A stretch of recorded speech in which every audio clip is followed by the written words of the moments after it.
Karena permintaan yang tinggi dari teman-teman yang kirim DM ke akun Instagram saya, yang juga tulis di timeline akun Instagram saya, atau juga di timeline video-video dari channel YouTube Bola Bung Binder agar saya membahas Arsenal, maka itu di video kedua hari ini saya membuat konten spesifik, khusus, specially untuk Arsenal Football Club. Arsenal Football Club yang sudah saya ikuti, saya support, dan saya cintai sejak tahun 1989.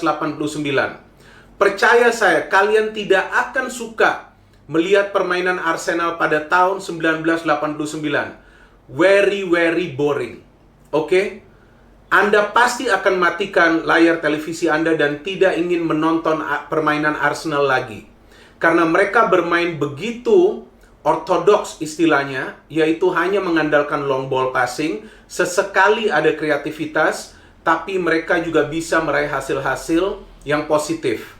Di musim pertama saya menyaksikan game Arsenal, mereka kalau tidak salah finish di peringkat 4 atau 5, saya sudah tidak ingat.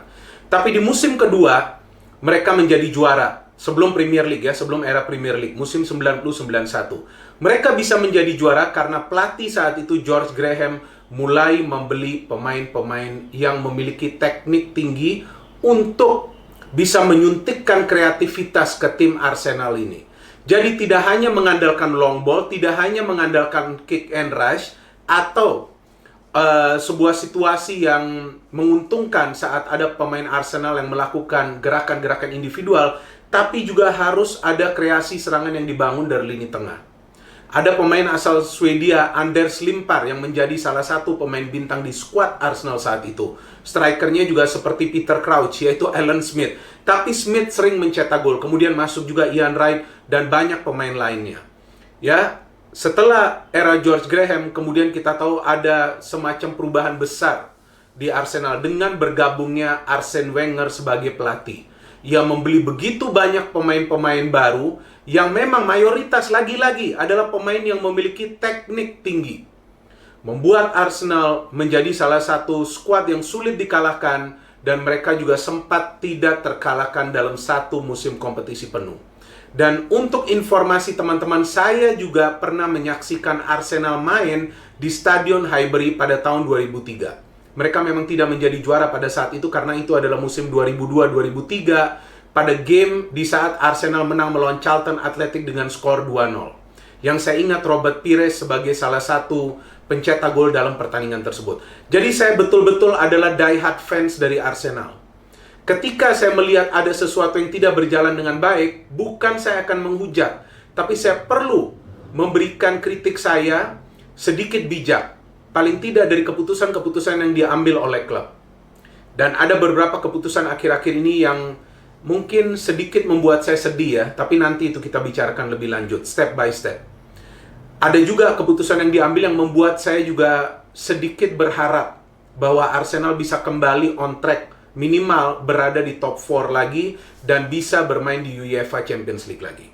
Oke, mari sekarang kita diskusi atau membahas ya, lebih tepatnya tentang Arsenal. Arsenal yang musim lalu kita tahu mengalami sebuah periode yang sulit. Mereka memecat pelatihnya Unai Emery, sempat Freddie Ljungberg yang masuk, kemudian akhirnya Arteta. Pada saat Unai Emery sudah digosipkan atau dirumorkan akan dipecat, maka saya sudah pada salah satu acara Dewan Pandit Indonesia juga sudah pernah menegaskan bahwa perlu mantan pemain yang sudah memiliki sedikit jam terbang sebagai pelatih. Dan saya terus terang tidak menyangka bahwa Arteta yang akhirnya bergabung, karena Arteta kan menjadi asisten dari Pep. Oke, Arteta bergabung dan saya memiliki harapan bahwa Arteta bisa merubah Arsenal menjadi tim yang kreatif. Karena mereka tidak menunjukkan kreativitas mereka dari game ke game. Yang diperlukan Arsenal ini adalah permainan teknik. Tidak hanya mengandalkan kick and rush. Itu yang Arsene Wenger rubah, itu yang juga George Graham rubah, yang membuat Arsenal juga sempat menjadi juara Cup Winners' Cup di era George Graham. Mereka mengalahkan Parma di partai final. Sudah lama, tapi saya perlu mengingatkan teman-teman semua karena saya menjadi bagian dari kemenangan Arsenal tersebut. Saya menontonnya dengan begitu menegangkan karena Arsenal juga menang dengan skor tipis saat itu. Jika saya tidak salah, Alan Smith yang mencetak gol. So, coming back, bahwa mereka memerlukan permainan yang kreatif. Apa yang dilakukan oleh Arteta? Ia mencoba untuk meningkatkan kedisiplinan dari para pemain. Artinya meminimalisir kesalahan-kesalahan individu. Meskipun itu tidak hilang, tetap saja ada kesalahan yang terjadi dari para pemain Arsenal yang mengakibatkan mereka kemasukan gol. Tapi dari catatan saya, justru Arsenal ini menjadi tim yang bukan agresif saja, tapi ekstra agresif. Bahkan menurut saya ini sudah tim yang bermain kasar. Karena dari riset yang saya lakukan, justru dari 20 game Premier League, saya hanya berbicara Premier League. Saat Arsenal sudah ditangani oleh Arteta, tim ini terlalu banyak melakukan pelanggaran. Pelanggaran-pelanggaran yang juga tidak perlu, yang sebetulnya memberikan peluang bagi tim lawan untuk menciptakan opportunity atau creating chances untuk mencetak gol. Dan beberapa berhasil mereka ciptakan gol dari situasi set piece. Jadi jika saya tidak salah hitung, total kartu kuning yang diterima oleh para pemain Arsenal dari 20 pertandingan yang ditangani oleh Arteta selama menjadi manajer Arsenal hanya di Premier League sekitar 45 kartu kuning. Ada 4 kartu merah juga. Ini sebuah statistik yang mengkhawatirkan. Karena jika ini tidak bisa dibenahi, justru bisa menjadi bumerang bagi Arsenal sendiri. Karena Arsenal harus fokus untuk kreatif meraih kemenangan. Masalahnya, tidak ada pemain kreatif di lini tengah bagi Arsenal. Ada Ozil, tapi sepertinya ia tidak akan terpakai. Rencananya ia akan dijual, tapi baru saja saya baca berita beberapa jam sebelum membuat konten ini, bahwa Ozil sendiri sudah menyatakan yang bisa memutuskan dia untuk hengkang adalah diri dia sendiri, karena ia masih ada sisa kontrak yang perlu dipenuhi oleh Arsenal. Oke, so there's a real problem in Arsenal dalam urusan kreativitas. Siapa pemain baru yang mereka rekrut? Adalah Willian. Ini sebetulnya bukan sesuai kebutuhan dari Arsenal ya, mungkin karena Arsenal mendapatkan Willian secara gratis.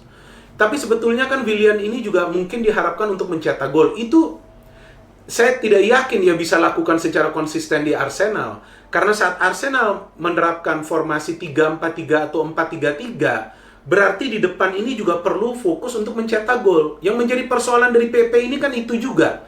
Bahwa PP ditempatkan di depan, tapi ia tidak bisa banyak mencetak gol. Ia hanya memberikan assist demi assist, walaupun dia mencetak gol melawan Manchester United. Saya tidak ingat apakah itu betul atau tidak. Tapi kalau tidak salah dia mencetak gol melawan MU. Ya namanya saya sudah tua juga kan, bisa lupa. Oke, jadi ia juga banyak memberikan assist. Bahkan assist paling banyak di Arsenal itu adalah PP. PP yang memberikan paling banyak assist, kemudian adalah Saka, pemain muda yang berada di skuad Arsenal. Jadi jika Willian pun masuk, ini juga akan menjadi pelayan. Jadi hanya mengharapkan Aubameyang ini juga berbahaya. No Auba, no goals. No goals, no win. Wah, ini mengerikan sekali. Khususnya bagi para pecinta Arsenal Football Club. Hanya mengandalkan satu pemain yang memang kita belum mendengar berita resminya bahwa ia sudah menandatangani perpanjangan kontrak. Memang dikatakan akan. Segera. Tapi pada saat ia ditanyakan, apakah Anda sudah menandatangani kontrak? Ia hanya menjawab, pennya sudah siap, tapi kertasnya belum ada. Ya, tapi kita perlu berpikir secara positif, yang mungkin hanya tinggal menunggu waktu saja, karena Arsenal tidak akan bisa melepas Aubameyang. Mereka memerlukan Auba yang memang menjadi top scorer bagi klub musim ini. Tapi selain Willian, kita tahu ada juga beberapa pemain baru yang memang dikontrak oleh Arsenal yang akan menempati posisi di sektor pertahanan, dan memang itu menjadi salah satu kebutuhan dari Arsenal. Terus saya tadi ada memberikan catatan statistik yang teman-teman dengar ya, dari total kartu kuning, kartu merah, kemudian soal siapa yang memberikan assist paling banyak bagi Arsenal. Ya mungkin juga sebagian dari teman-teman tidak suka dengan catatan statistik ini. Tapi hal-hal seperti ini perlu saya berikan informasinya, karena ini menjadi gambaran atau summary atau ringkasan dari progres tim tersebut. Ya, tadi kan sudah jelas tergambarkan dari statistik tersebut bahwa Arsenal ini minim kreativitas, tapi menjadi tim yang kasar. Bukan itu Arsenal sebenarnya di tangan Arsene Wenger, juga di tangan George Graham, yang George Graham sempat merubah Arsenal menjadi lebih kreatif. Jadi kunci bagi Arsenal jika mereka ingin berada di top 4, mereka ingin bersaing mungkin untuk menjadi juara Premier League, mereka juga ingin masuk dan bertanding lagi di kompetisi UEFA Champions League, mereka perlu pemain yang kreatif di lini tengah, Xhaka sudah bagus berada di tengah, tapi they need another player for attacking midfielder. Itu yang mereka butuhkan. Nah, memang masih ada waktu ya di bursa transfer. Artinya bursa transfer ini masih dibuka. Ya mungkin nanti akan ada langkah dari Arsenal untuk mendatangkan pemain-pemain baru yang memang kita semua harapkan bisa segera terrealisasi.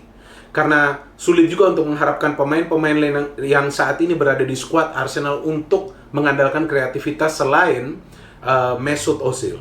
Dan saya juga ingin menegaskan satu hal lagi, bahwa di beberapa video saya sebelumnya, saya secara acak ada memberikan data atau fakta yang tidak sesuai atau salah. Justru saya lakukan itu karena saya ingin tahu apakah teman-teman betul mendengarkan atau enggak isi video saya dari istilahnya menit 0 sampai menit terakhir. Tapi ternyata saya senang sekali bahwa ada begitu banyak komen di timeline saya yang mengkoreksi kesalahan saya tersebut. Berarti teman-teman betul-betul mendengar isi konten saya. Arteta memang berhasil mengantar Arsenal menjadi juara Piala FA musim lalu. Tapi bagi saya, itu bukanlah prestasi yang perlu juga dibesar-besarkan. Karena di era Arsene Wenger juga Arsenal sering menjadi juara Piala FA.